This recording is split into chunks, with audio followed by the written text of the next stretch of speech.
Hello students. पिछले class में हम लोग ऑफर कंप्लीट कर चुके थे। अब हम लोग नेक्स्ट टॉपिक पढ़ेंगे, दैट इज एक्सेप्टेंस। ठीक है। हाँ सर, पढ़ाइए से स्टार्ट कीजिए। Next topic acceptance.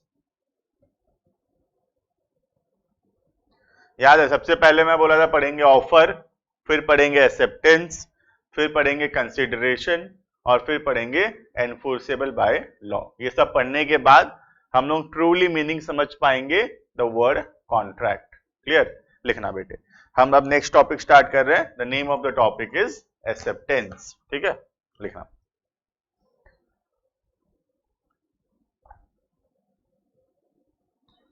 In terms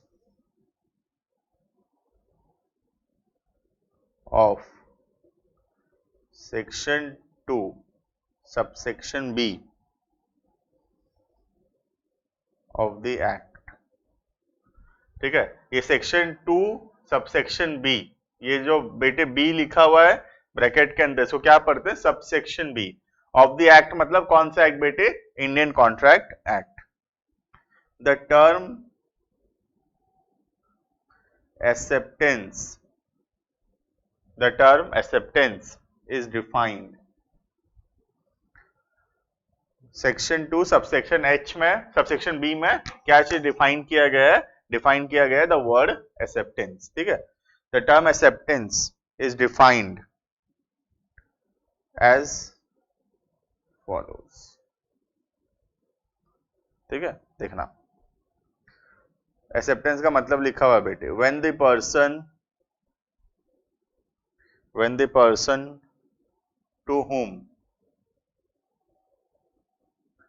proposal when the person to whom proposal is made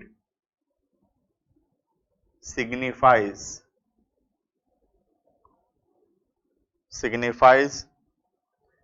his assent। अभी चुपचाप लिखना है बेटे, अभी समझ में नहीं आएगा। assent dare to proposal is said to be accepted। proposal is said to be accepted। ठीक है, full stop. the proposal when accepted the proposal when accepted becomes a promise। the proposal when accepted becomes a promise। ठीक है, देखना इसका मतलब। when the person to whom proposal is made, जिस व्यक्ति को प्रपोजल दिया गया है, मतलब कौन यहाँ पे बेटे? ऑफरी के बारे में बोल रहा है। जो ऑफर दिया है वो व्यक्ति का नाम क्या है? ऑफरर। और जिसको ऑफर मिला है वो पर्सन का नाम क्या है? ऑफरी। तो यहाँ पे किसके बारे में बोल रहा है? ऑफरी के बारे में। ठीक है, when the person to whom proposal is made signifies his assent। assent का मतलब होता है हाँ बोलना। signifies his assent मतलब जो व्यक्ति को ऑफर दिया गया है वो क्या दे दिया बेटे? वो एसेंट दे दिया, मतलब वो हाँ बोल दिया। तब क्या होता है? प्रपोजल मतलब offer is said to be accepted. जब सामने वाले व्यक्ति को, जिसको हम ऑफर दिए हैं, वो अगर हाँ बोल देता है तो फिर हम क्या मानते हैं? उस ऑफर को एक्सेप्टेड मानते हैं। ठीक है, the proposal when accepted becomes a promise. क्या चीज बन जाता है बेटे? ये क्या बोल रहा है? Offer plus acceptance will give rise to a promise, जो कि हमको पहले से पता भी है। Offer plus acceptance equals to promise. समझ में आ रहा है meaning of the word acceptance? बहुत इंपॉर्टेंट है द वर्ड एक्सेप्टेंस। ठीक है, चलो अब हम लोग बेटे यहाँ पे क्या पढ़ने वाले हैं? एक्सेप्टेंस के अंदर रूल्स रिगार्डिंग एक्सेप्टेंस। जैसे हम लोग पढ़े वहां पे रूल्स गवर्निंग ऑफर, वैसे यहाँ पे अब हेडिंग होने वाला है रूल्स गवर्निंग एक्सेप्टेंस। ठीक है, चलो लिखना, हेडिंग करना।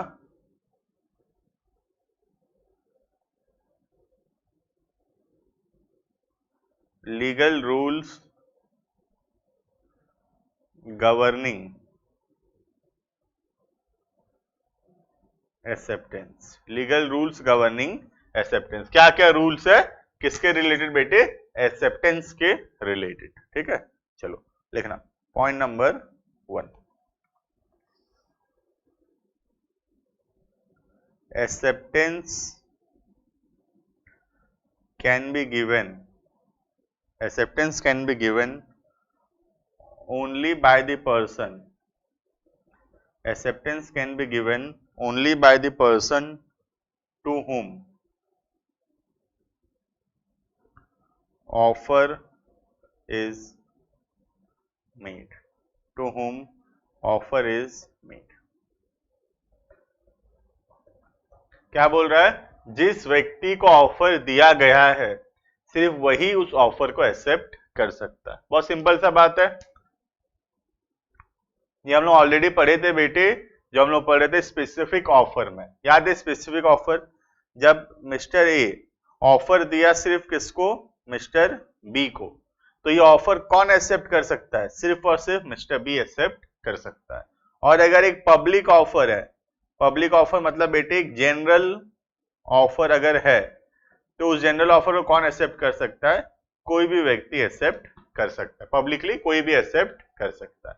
तो वही बोला हुआ है कि एक्सेप्टेंस किसको, कौन किसके पास पावर है एक्सेप्ट करने का, वही व्यक्ति जिसको ऑफर दिया गया है, जिसको ऑफर नहीं दिया गया वो एक्सेप्टेंस भी नहीं कर सकता। तो ये बात तो हमको ऑलरेडी बेटे पता भी है। ठीक है, तो उसमें कुछ ज्यादा है नहीं, खाली 2 लाइन लिखेंगे फिर हम नेक्स्ट पॉइंट की तरफ बढ़ेंगे। ठीक है, लिखना है इसके अंदर बेटे, नोट्स कंप्लीट कर लेते हैं इसके, लिखना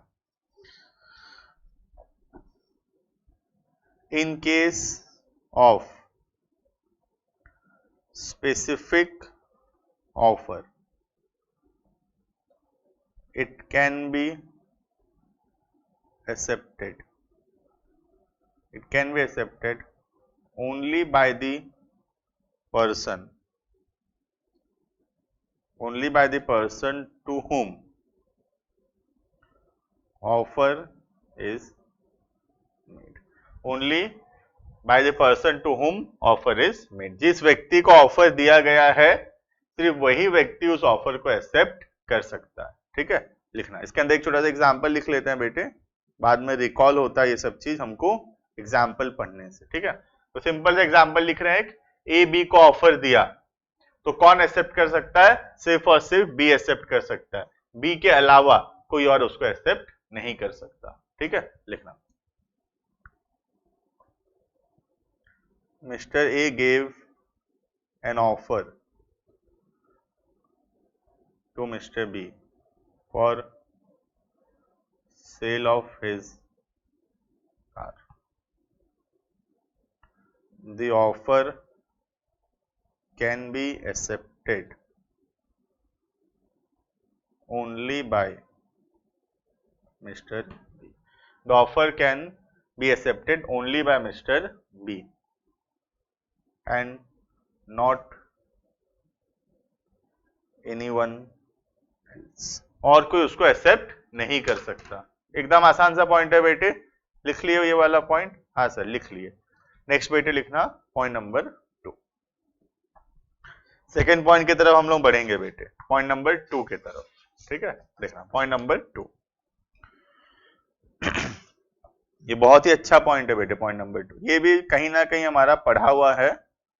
ठीक है, कहाँ पढ़ा हुआ है सर ये बेटे, अभी मैं बताऊंगा तुमको, फिर तुमको याद आएगा कहाँ पढ़ा हुआ है। Acceptance must B absolute and unqualified, acceptance must B absolute and unqualified. ठीक है, ध्यान से सुनना मेरा बात, ये हटा दो क्या ऊपर का पॉइंट, पॉइंट नंबर 1 बेटे, हाँ सर हो गया पॉइंट नंबर 1, हटा दो ना पॉइंट नंबर 1। ठीक है, तो पॉइंट नंबर 2 है acceptance must B absolute and unqualified. ठीक है, देखना अब इसका मतलब ध्यान से। ठीक है, एक्सेप्टेंस कब बोलेंगे, जब 2 चीज उसमें है, एक एब्सोल्यूट है और एक अनक्वालिफाइड है। ठीक है, एब्सोल्यूट का मतलब जैसा ऑफर दिया गया था, दोनों ही वर्ड का मतलब वही है, जैसा ऑफर दिया गया था, ध्यान से, जैसा ऑफर दिया गया था वैसा ही एक्सेप्ट हुआ है। जैसा ऑफर दिया गया था वैसा ही एक्सेप्ट हुआ है। इसका मतलब ऑफर, जिस चीज का ऑफर था, जो टर्म्स एंड कंडीशंस थे ऑफर में, उसको वैसे ही एक्सेप्ट किए हम लोग, उसमें हम कोई भी चेंजेस नहीं किए। अगर एक्सेप्टेंस करते वक्त हम कोई भी चेंजेस करते हैं ऑफर में, उसके कंडीशन में कोई भी चेंजेस करते हैं, ठीक है, तो उसको हम एक एक्सेप्टेंस नहीं मानेंगे। ठीक है सर, इसका एग्जांपल जैसे बताओ सर। जैसे अभी एग्जांपल दूंगा तो याद आएगा बेटे, है ना। ए बी को बोला will you purchase car. Sir ये सबको कार बेच रहे हैं क्या? हाँ बेटे, हमारे एग्जांपल में कार ही बेच रहे हैं। Will you purchase car for 1 lakh rupees, this is a offer or not? Yes sir, this is a offer, ये एक ऑफर है बेटे। बी बोला यस बट फॉर 80,000। अब ये एक्सेप्टेंस मानेंगे कि नहीं मानेंगे? बताओ सर, ये एक्सेप्टेंस नहीं मानेंगे। क्यों? क्योंकि यस तो बोला, लेकिन जो टर्म्स एंड कंडीशंस था उसी में एक्सेप्ट नहीं हुआ है। ए तो बोला था 1 लाख में बेचेगा, बी लेकिन क्या बोल रहा है 80,000 में खरीदेगा।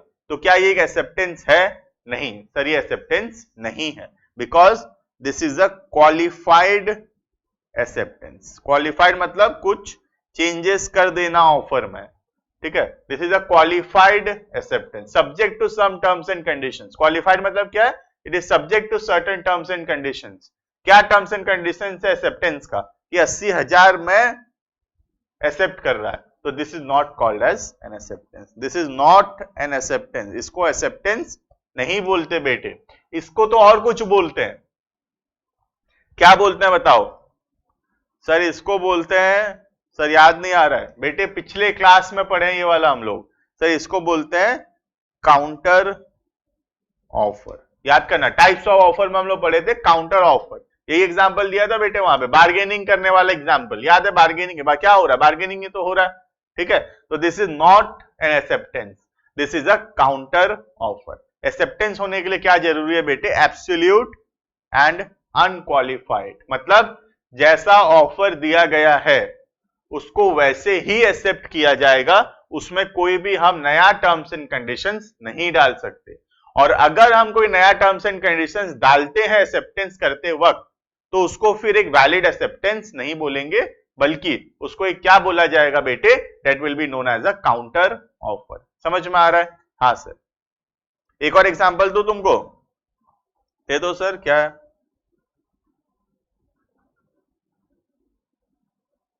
हटा रहा हूं ना, लिख लियोगे?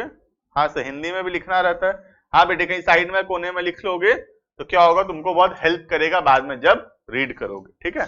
देखना, एक और एग्जांपल दे रहा हूं बेटे तुमको। ए बी को ऑफर दिया, क्या ऑफर दिया? Will you purchase car. Sir फिर से सर, हाँ बेटा कार ही बेच रहे हैं ये लोग। 2 लाख रुपए में बढ़ा दिया रेट, नया अलग गाड़ी है वाला बेटे। 2 लाख में गाड़ी खरीदोगे क्या? ए बी को ऑफर दिया, बी बोला yes but you purchase my bike for 50,000, ठीक है। तो ये जो पहला बात बोला ए बी को, दैट वाज अ ऑफर, वो एक ऑफर है। लेकिन बी जो ए को बोल रहा है, क्या वो एक्सेप्टेंस है? नहीं सर, वो एक्सेप्टेंस नहीं है। यस तो बोला, हाँ बोला वो, लेकिन साथ में एक कंडीशन डाल दिया कि बाइक खरीदोगे 50,000 में मेरा, तो मैं तुम्हारा कार खरीदूंगा 2 लाख में। तो ये क्या है बेटे? This is a qualified acceptance. Qualified मतलब this acceptance is subject to certain terms and conditions, but an acceptance must be unqualified. अगर बी खाली बोलता है यस आई विल परचेज, तो उसको मानते हैं हम एक्सेप्टेंस। लेकिन बी भी साथ में एक कंडीशन डाल दिया, तो this is not an acceptance but this is a counter offer. ये काउंटर ऑफर हो गया बेटे। अब ए की मर्जी है बेटे, ए अगर बोल दिया यस, तो इसका मतलब this offer is, this counter offer is accepted. अब ए गाड़ी बेचेगा 2 लाख में और बाइक खरीदेगा 50,000 में, लेकिन अगर ए मना कर दिया नहीं बाइक नहीं खरीदूंगा, तो ये कॉन्ट्रैक्ट यहीं पे खत्म हो गया। ऑफर था, काउंटर ऑफर हुआ, लेकिन एक्सेप्टेंस नहीं आया उसमें। समझ में आ रहा है? हाँ सर समझ में आ गया सर। सर ये एग्जाम्पल लिखा देना सर। हाँ बेटे थोड़ा सा नोट्स लिखा दूं, फिर ये वाला एग्जाम्पल मैं तुमको लिखा भी दूंगा, बाइक वाला एग्जाम्पल, ठीक है?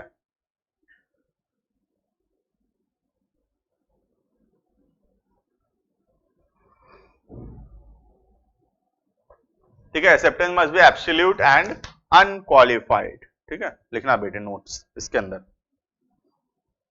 Acceptance is valid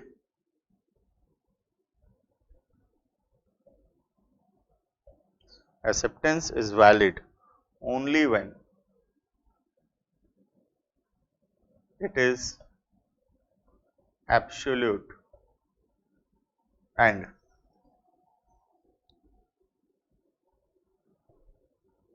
unqualified.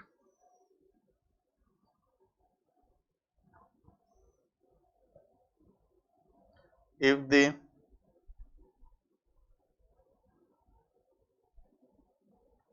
acceptance is subject to certain terms and conditions, if the acceptance is subject to certain terms and conditions, then it is known as counter offer. Then it is known as counter offer. इसको क्या बोलते हैं बेटे? Counter offer. ठीक है, लिखना example.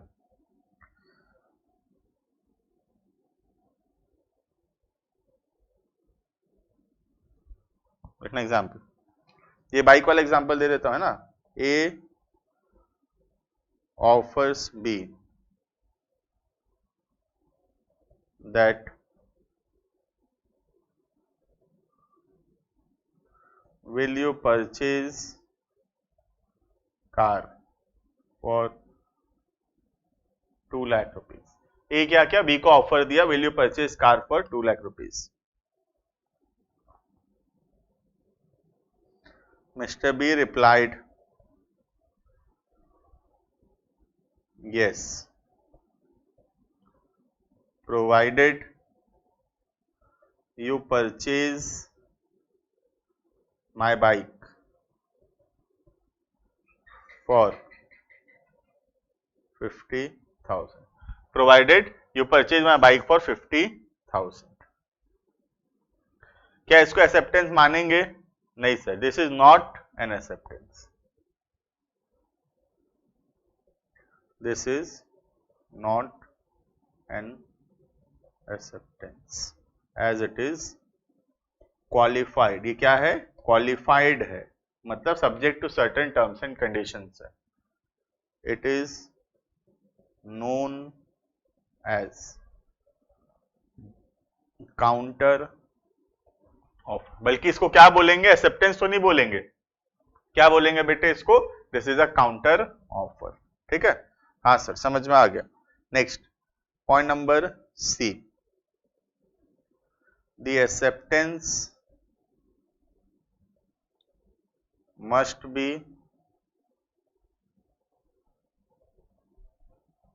communicated। the acceptance must be communicated। acceptance जो है क्या होना चाहिए बेटे?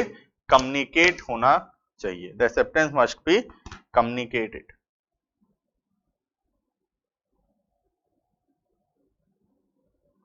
ठीक है, ध्यान से सुनना मेरा बात। ए बी को ऑफर दिया, ठीक है, ए बी को ऑफर दिया। अब बी अगर उसको एक्सेप्ट करता है तो बहुत सिंपल सा बात है बेटे कि अगर बी उसको एक्सेप्ट करता है तो ये बात क्या करेगा? वो कम्युनिकेट करेगा। किसको? मिस्टर ए को। अगर ए को हम बताएंगे ही नहीं कि हम एक्सेप्ट कर रहे हैं तो ए को तो कभी पता ही नहीं चलेगा कि एक्सेप्ट हुआ बोल के। तो बहुत बेसिक सा रूल है कि एक एक्सेप्टेंस को कम्युनिकेट करना बहुत जरूरी है। अगर एक एक्सेप्टेंस कम्युनिकेट नहीं होता है तो उसको कभी भी एक्सेप्टेंस नहीं माना जाएगा। जैसे बी सोचा कि हाँ खरीदूंगा, ए बी को ऑफर दिया, बी बोला हाँ खरीदूंगा, लेकिन बी ये बात ए को बताया ही नहीं, बी ए को बोला ही नहीं कि मैं खरीदूंगा, बी खरीदना चाहता है, बी खरीदूंगा बोल भी रहा है, लेकिन ए को नहीं बताया ये बात कि मैं खरीदूंगा, और बाकी लोगों को बोले, ए को नहीं बोला कि मैं खरीदूंगा। तो जब ए को हम बताएंगे ही नहीं कि हम खरीदना चाहते हैं, तो ए को पता ही नहीं चलेगा कि वो खरीदना चाहता है। समझ में आ रहा है मेरी बात? तो इसलिए बहुत बेसिक सा रूल है कि ऑफर को एक्सेप्टेड तभी माना जाएगा जब ऑफरी कम्युनिकेट करे एक्सेप्टेंस, किसको? To the offeror. समझ में आ रहा है? तो बहुत इंपॉर्टेंट है ये, अभी क्वेश्चन पूछूंगा इसके ऊपर, ठीक है। एक एक्सेप्टेंस को कंप्लीट कब माना जाएगा, कब उसको सच में एक्सेप्टेंस माना जाएगा? जब वो कम्युनिकेट हो किसको? To the offeror. समझ में आ रहा है? हाँ सर। अगर सर ऑफर एक्सेप्टेंस कम्युनिकेट ही नहीं हुआ कभी, तो that is not known as an acceptance, उसको एक्सेप्टेंस नहीं बोलेंगे हम लोग, ठीक है। तो बहुत इजी सा बात है, नोट्स लिख लेते, फिर एक अच्छा सा एग्जाम्पल पूछूंगा, तुम बताना एक्सेप्टेंस होगा कि नहीं होगा, ठीक है। ऐसे ही बेटे लॉ में मजा आएगा हमको हमेशा, हाँ, क्योंकि हम हर जो पॉइंट पढ़ेंगे उसमें एक अच्छा सा एग्जाम्पल लाएंगे और उसको पढ़ेंगे, तो लॉ हमेशा इंटरेस्टिंग रहेगा, प्रोवाइडेड तुम घर में उसको रोज के रोज पढ़ के आओगे, ठीक है। तो तुम अपना काम करो, मैं अपना काम कर रहा हूं यहाँ पे, ठीक है। रोज का रोज तुमको क्या करना है, बस रीड आउट करके आना है इसको, ठीक है। लिखना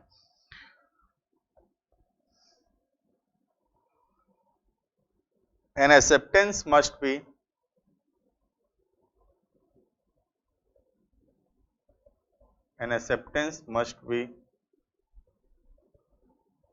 communicated to the offerer. An acceptance must be communicated to the offerer.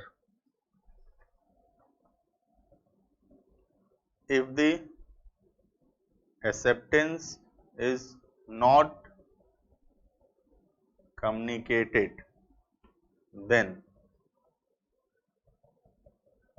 it is not known as acceptance. उसको हम acceptance बोलेंगे ही नहीं, it is not known as acceptance.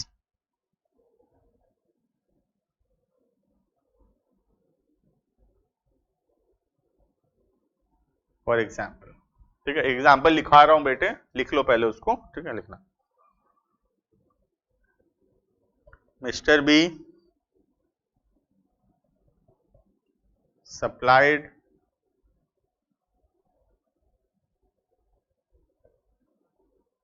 मत करो बेटे, mister B sent an agreement to mister C the manager. Mister C क्या है बेटे? मैनेजर है। Mister C wrote the word accepted. Mr. B wrote the word accepted on the agreement.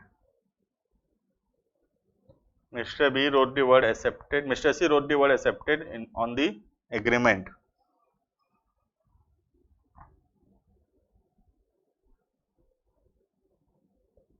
But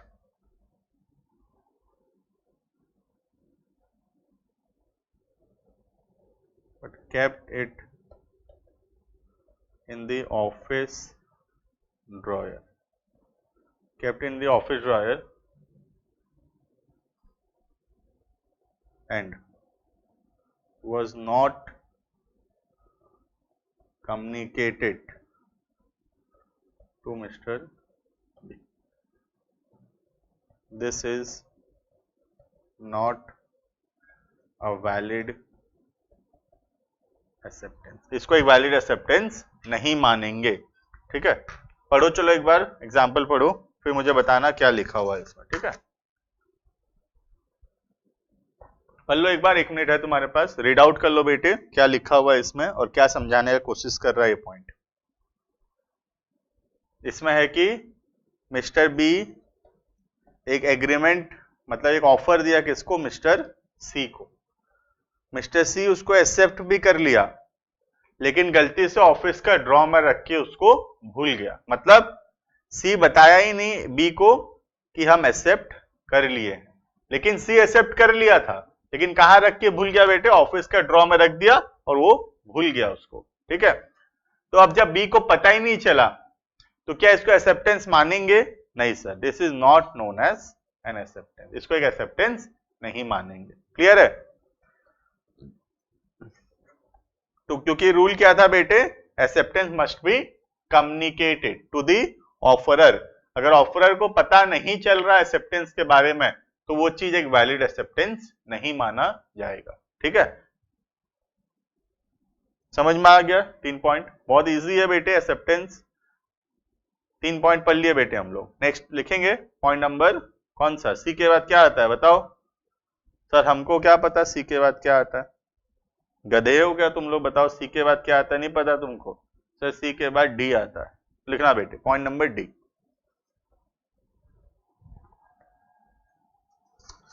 acceptance must be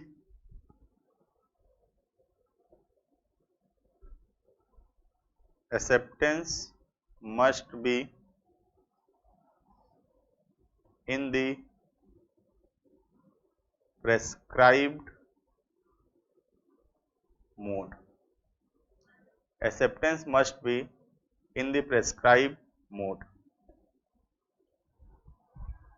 ठीक है, ध्यान से सुनना मेरा बात।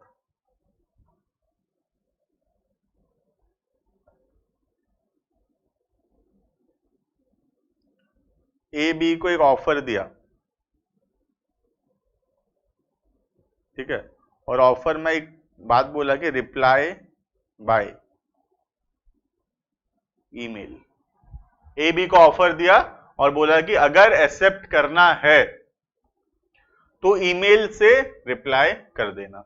ऑफिशियल है बेटे, दो कंपनी है, तो ये कंपनी कॉन्ट्रैक्ट में क्या व्हाट्सएप पे एंटर करेंगे? नहीं सर, कंपनी कॉन्ट्रैक्ट एंटर करेगा थ्रू ईमेल्स। ठीक है, तो ए बी को ऑफर दिया ईमेल से और बोला कि अगर हाँ बोलते हो, अगर एक्सेप्ट करते हो तो रिप्लाई कर देना बाय ईमेल। ठीक है, अब अगर बी को एक्सेप्ट करना है तो ईमेल से ही रिप्लाई करना होगा। अगर ईमेल से रिप्लाई करता है तो वो वैलिड एक्सेप्टेंस होगा। अगर और कोई तरीका, और मोड मतलब और कोई तरीका से अगर रिप्लाई करता है, that will not be known as a valid acceptance. ठीक है, तो जब ऑफर में कोई प्रेस्क्राइब मोड लिखा हुआ है, प्रेस्क्राइब मोड मतलब तरीका, कम्युनिकेशन का तरीका, कम्युनिकेशन का जरिया। ठीक है, तो जब एक्सेप्टेंस के लिए कोई प्रेस्क्राइब मोड ही है, मतलब यहां पे ईमेल से ही रिप्लाई करना था, तो अगर ईमेल से रिप्लाई करते हो तो वो वैलिड एक्सेप्टेंस है। और अगर ईमेल को छोड़ के और कोई भी तरीके से अगर रिप्लाई करते हो तो that is not known as a valid acceptance. समझ में आ रहा है मेरी बात?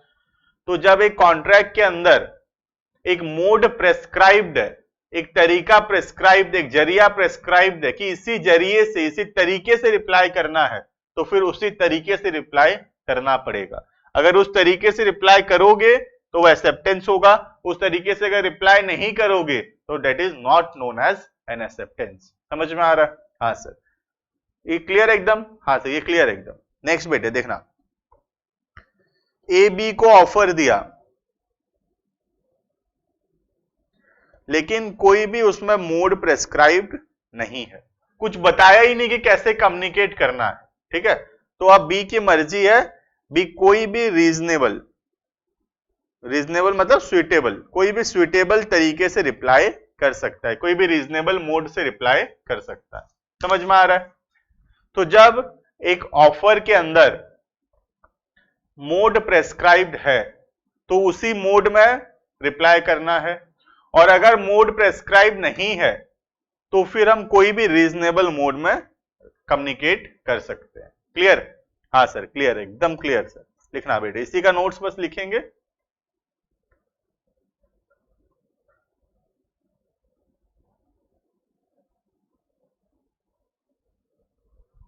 लिखना,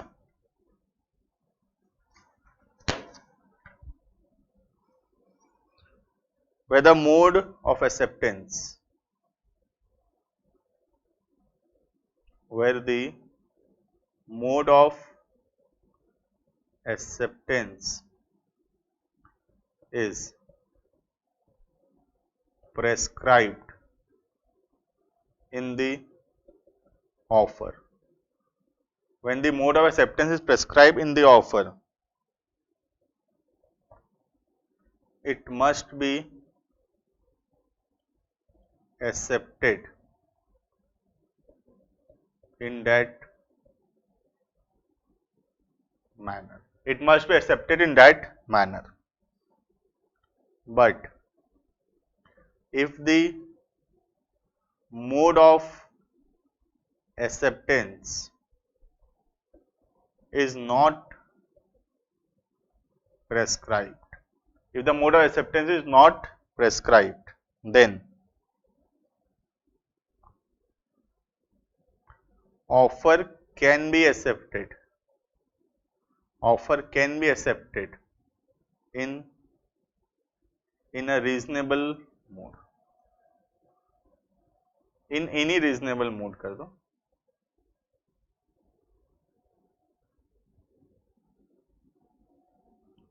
रीजनेबल का मतलब बेटे सुइटेबल,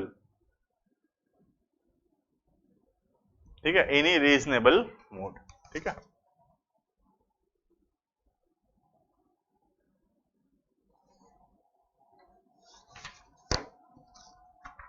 लिखे एग्जाम्पल इसका बेटे. हाँ सर लिखाओ सर, लिखना. सर इसका तो ब्लैक पेन रहता था ना सर. हाँ बेटे इसका ब्लैक रहता था. एग्जाम्पल हम लिखते थे हमेशा ब्लैक पेन से, ठीक है. लिखना example.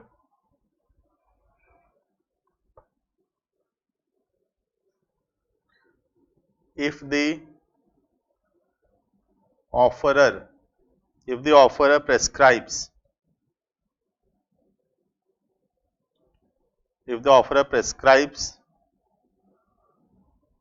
to accept the offer by email, then it must be accepted by email only. It must be accepted by email only. And if mode is not prescribed,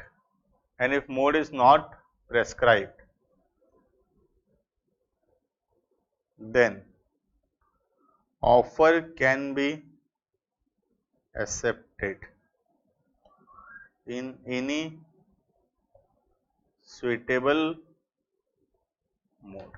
कोई भी सुइटेबल मोड में हम offer को accept कर सकते हैं. समझ में आ रहा है बेटे ये? हाँ सर समझ में आ गया सर हमको. पॉइंट नंबर 5 भी उसी के जैसा है बेटे. लिख लो पहले, इतना लिख लो, है ना. पॉइंट नंबर 5 बिल्कुल इसके जैसा ही है, एकदम सेम. जुड़वा भाई है इसका. तो जुड़वा भाई है इसका. हाँ बेटे जुड़वा भाई है इसका. हो गया? लिख लिए होगे. नहीं भी लिखे हो तो रोक के लिख लेना, क्या दिक्कत है. लिखना. Next point number 5. Acceptance must be made in prescribed time. Acceptance must be made in prescribed time. Acceptance कब होना चाहिए?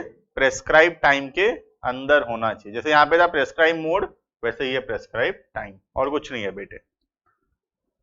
देखना, दो व्यक्ति है ए बी. ए ऑफर दिया बी को और बोला कितना दिन के अंदर रिप्लाई करना? Reply with in 7 days. 7 दिन के अंदर रिप्लाई कर देना. तो अब बी को अगर एक्सेप्ट करना है तो बी को कितना दिन के अंदर रिप्लाई करना होगा? 7 दिन के अंदर. अगर 7 दिन के अंदर रिप्लाई करता है तो एक्सेप्टेंस माना जाएगा. अगर 7 दिन के बाद बियॉन्ड 7 डेज अगर रिप्लाई करता है तो उसको एक्सेप्टेंस नहीं माना जाएगा. ए बी को बोला क्या कार खरीदोगे? बता देना 7 दिन के अंदर. तो अब 7 दिन में तुम अगर एक्सेप्ट करते हो तो एक्सेप्टेंस है. 7 दिन के बाद अगर बोलते हो तो उसको हम एक्सेप्टेंस नहीं मानेंगे. क्लियर है इतना? हाँ सर। और अगर ए बी को सिर्फ ऑफर दिया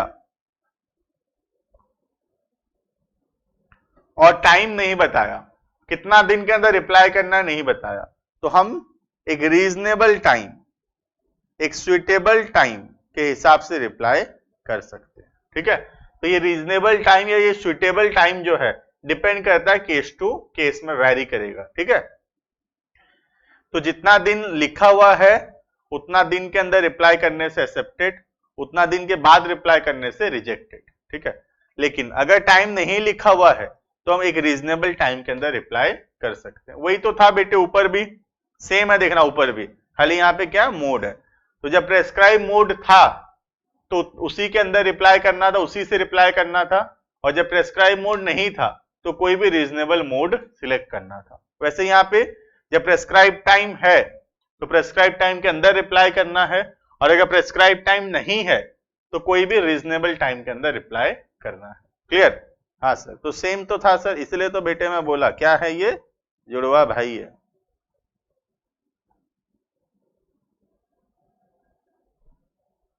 ठीक है, देखना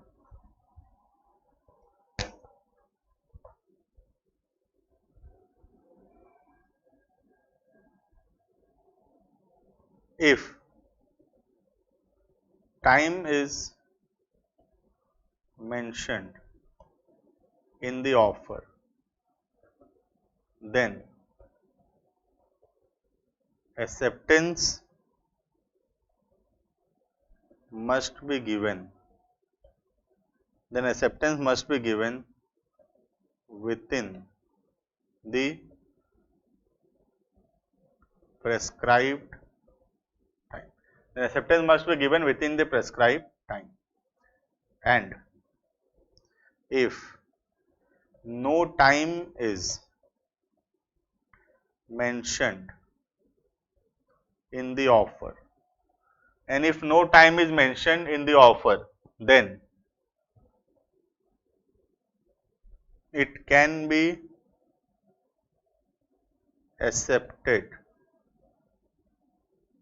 within a reasonable, then it can be accepted within a reasonable time. एक reasonable time के अंदर ही accept हो सकता है। क्लियर? एग्जाम्पल तो क्या ही लिखेंगे बेटे, जो ऊपर एग्जाम्पल था मोड वाला वही सेम टाइप का एग्जाम्पल है। 7 दिन के अंदर रिप्लाई करने से एक्सेप्टेंस, 7 दिन के बाद रिप्लाई करने से रिजेक्ट, और अगर टाइम नहीं लिखा हुआ है तो कोई भी रीजनेबल टाइम के अंदर हम रिप्लाई कर सकते हैं। ठीक है, तो इतना ही बेटे, 5 पॉइंट है इसमें, और भी 2 पॉइंट्स है इसके अंदर जो कि हम लोग आने वाले क्लासेस में इसमें पढ़ेंगे। ठीक है, अभी के लिए हम लोग इसको यहाँ पे स्टॉप करेंगे। तुमको ये इतना पढ़ के आना है, what are the rules governing acceptance. Next class में हम क्या करेंगे बेटे, एक्सेप्टेंस को कंप्लीट करेंगे, और कुछ एक ऑफर एंड एक्सेप्टेंस के बीच में कॉमन पॉइंट्स है उसको भी हम कंप्लीट करेंगे। तो पिछले नेक्स्ट क्लास में हमारा क्या होगा, ऑफर एंड एक्सेप्टेंस पूरा का पूरा कंप्लीट हो जाएगा। एक्सेप्टेंस पढ़ाने में हमको अभी इसमें 2 पॉइंट और है तो थोड़ा टाइम वो लगेगा, और ऑफर एक्सेप्टेंस के बीच में कुछ रूल्स है उसको हम लोग फिर पढ़ेंगे। ठीक है, तो क्या पढ़ के आना हमको नेक्स्ट क्लास में, ऑफर एंड एक्सेप्टेंस अच्छे से पढ़ के आना है बेटे। ठीक है, एक्सेप्टेंस एक बार मैं रिवाइज करा दे रहा हूं क्या क्या पढ़े आज हम लोग। सबसे पहले पढ़े हम लोग acceptance can be given only by the person to whom offer is made. ये याद है, जिसको ऑफर दिया गया है सिर्फ वही उसको एक्सेप्ट कर सकता है, और कोई उसको एक्सेप्ट नहीं कर सकता। ठीक है, next, acceptance must B absolute and unqualified. मतलब हम अगर एक्सेप्टेंस कर रहे हैं तो हम अपने मन से कुछ नया टर्म्स एंड कंडीशंस नहीं रख सकते, और अगर हम कुछ नया टर्म्स एंड कंडीशंस रख रहे हैं एक्सेप्टेंस करते वक्त तो उसको एक्सेप्टेंस नहीं बोला जाएगा, उसको बल्कि क्या बोला जाएगा, काउंटर ऑफर। ठीक है, थर्ड पॉइंट पढ़े, एक्सेप्टेंस मस्ट बी कम्युनिकेटेड। मतलब सामने वाले को, ऑफरी को ये कम्युनिकेट करना जरूरी है, किसको, ऑफरर को, कि वो ऑफर को एक्सेप्ट कर लिया है।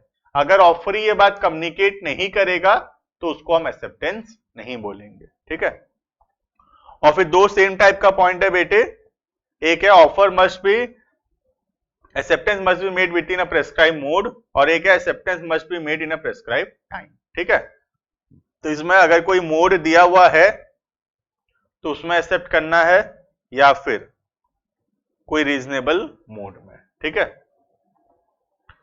और यहाँ पे कोई टाइम अगर दिया हुआ है उसमें एक्सेप्ट करना है, अगर कोई टाइम नहीं है तो कोई भी सुइटेबल टाइम के अंदर हम लोग उसको एक्सेप्ट कर सकते हैं, ठीक है। चलो इतना पढ़ के आना, नेक्स्ट क्लास हम लोग फिर एक्सेप्टेंस और ऑफर का जो पेंडिंग पार्ट है उसको कंप्लीट कर लेंगे, ठीक है। चलो थैंक यू।